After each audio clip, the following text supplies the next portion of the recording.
নমস্কার বন্ধুরা, কুকুর শিখা রান্নাঘরে সকলকে স্বাগত জানাই। আজ আমি নিয়ে এসেছি বাংলার ট্র্যাডিশনাল পিঠে গোকুল পিঠের একটি রেসিপি। তৈরি করা ভীষণই সহজ, যে কেউ বানাতে পারবে। একটিবার দেখে নিলেই খেতে ভীষণই টেস্টি, মুখে দিলেই মিলিয়ে যাবে, এতটা টেস্টি খেতে। আশা করছি সকলের রেসিপিটি ভালো লাগবে। তো দেখে নেওয়া যাক কিভাবে আমি তৈরি করি এই গোকুল পিঠেটা। তো গ্যাসের উপরে আমি একটা ফ্রাইং প্যান বসিয়ে দিয়েছি। ফ্রাইং প্যানে আমি নারকেলটাকে দিয়ে দেবো।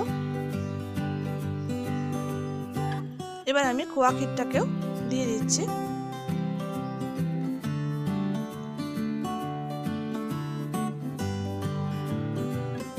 তারপর আমি এখানে চিনিটাকেও দিয়ে দিলাম।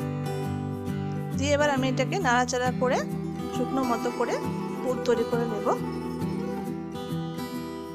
এই খোয়া ক্ষীরের বদলে আপনারা চাইলে গুঁড়ো দুধও ইউজ করতে পারেন, কিন্তু খোয়া ক্ষীরটা দিলে ভালো লাগবে। তারপর নাড়াচাড়া করার পর আমি এখানে এলাচের গুঁড়োটা দিয়ে দিলাম। দিয়ে আবার আমি নাড়াচাড়া করে শুকনো মতো করে তৈরি করে রাখবো পুরটা। দেখুন, নাড়াচাড়া করার পর আমার এরকম হয়ে গেছে। এরপর আমি একটুখানি পুর নিয়ে হাতে এইভাবে করে একটু দেখে নেব।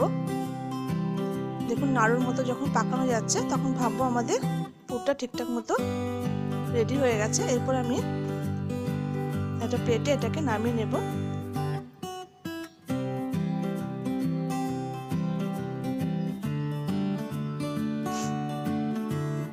আমি এটাকে একটা প্লেটে নামিয়ে নিলাম।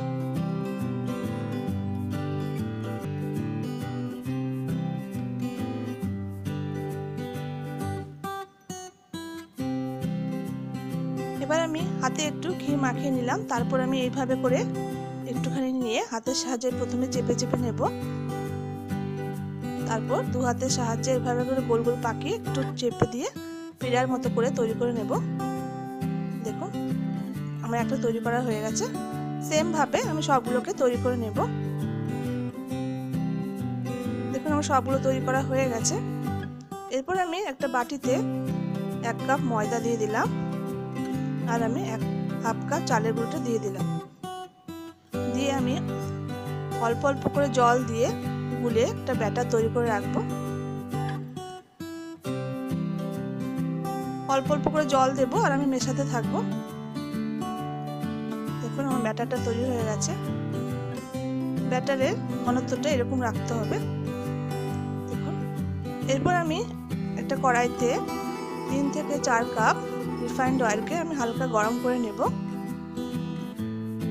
তারপর ওই নারকেলের যে পিঠাটা আমি তৈরি করেছি সেটাই ময়দার গোলাতে ডুবিয়ে দিয়ে দেখুন এইভাবে করে নিয়ে আমাদের তেলের মধ্যে ছেড়ে দিতে হবে। সেম ভাবে আমি সবগুলোকে এইভাবে একে একে তেলের মধ্যে ছেড়ে দেব। দেখুন, এইভাবে করে নিয়ে ব্যাটারে ডুবিয়ে দিয়ে আমি তেলের মধ্যে এটাকে ছেড়ে দেব। সবগুলো আমি ছেড়ে দিলাম তেলের মধ্যে। তারপর হালকা এক পিঠ ভাজা হয়ে গেলে আমি আরেকটা পিঠ উল্টে দেব। খুব বেশি কড়া ভাজা আমরা করব না, তাহলে শক্ত হয়ে পিঠেগুলো। তবে এক পাশটা হয়ে গেলে আমি আবার উল্টে আরেকটা পাশ হালকা ভেজে নেব। দেখুন, আমার ভাজা হয়ে গেছে। এর অবস্থায় আমাদেরকে তেল ঝরিয়ে নামিয়ে নিতে হবে।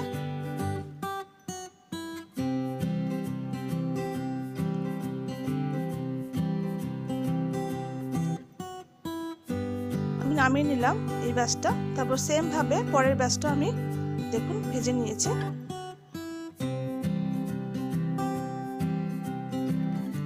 আমার সবগুলো পিঠা ভাজা হয়ে গেছে। এরপর আমি একটা কড়াইতে 500 ml দুধকে খুব ভালো করে প্রথমে ফুটিয়ে নেব।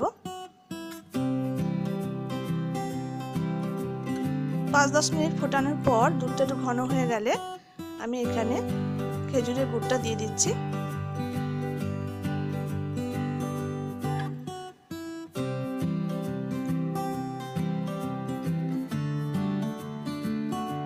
আপনারা যদি চান এর সঙ্গে একটু চিনিও দিতে পারেন, কারণ খেজুরের গুড়টা খুব বেশি একটা মিষ্টি হবে না। আপনি যদি খুব বেশি মিষ্টি পছন্দ করেন তাহলে চিনি দিতে পারেন।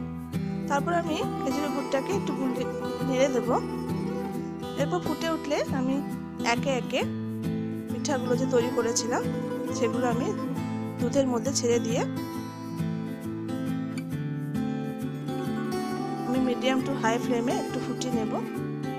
দেখুন আমার সবগুলো পিঠা দেওয়া হয়ে গেছে।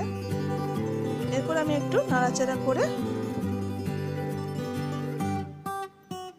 দুধের মধ্যে ডুবিয়ে দিচ্ছি পিঠাগুলোকে।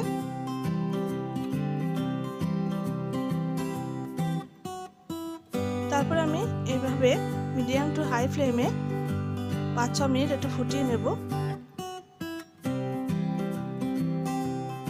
খুব বেশিক্ষণ আমরা ফুটাবো না। এরপর আমি দুধটাকে ঘন করার জন্য এখানে 1 চামচ চালের গুঁড়োকে দুধ দিয়ে হালকা গুলে রেখেছি আমি। এটাকে আমি এই দুধের মধ্যে ঢেলে দেবো, তাহলে আমাদের দুধটা গাঢ় হয়ে যাবে। দেখুন আমি এবার একটু নাড়াচাড়া করে মিশিয়ে দিচ্ছি দুধের সঙ্গে। এইভাবে আমি 2 মিনিট একটু ফুটিয়ে নেব। দেখুন আমাদের দুধটা অনেকটা ঘন হয়ে গেছে। এবার আমি গ্যাসটাকে বন্ধ করে দিয়ে আমি এইভাবে 2 ঘন্টা মতো রেখে দেব, যাতে খুব ভালো করে দুধে ভিজে যায়। তারপর ঠান্ডা হয়ে গেলে আমি এটাকে পরিবেশন করে নেব। তৈরি করে নিলাম বাঙালির ট্র্যাডিশনাল পিঠা, গোকুল পিঠা। আমার আজকের এই পিঠার রেসিপি যদি ভালো লাগে অবশ্যই লাইক শেয়ার করবেন আর কমেন্ট করে জানাবেন আপনাদের কেমন লাগলো। যদি ভালো লাগে চ্যানেলটাকে সাবস্ক্রাইব করে আমার সাথে থাকবেন। নতুন বন্ধুদের কাছে অনুরোধ থাকলো। আজ তবে আসি, সবাই ভালো থাকবেন, সুস্থ থাকবেন। নমস্কার।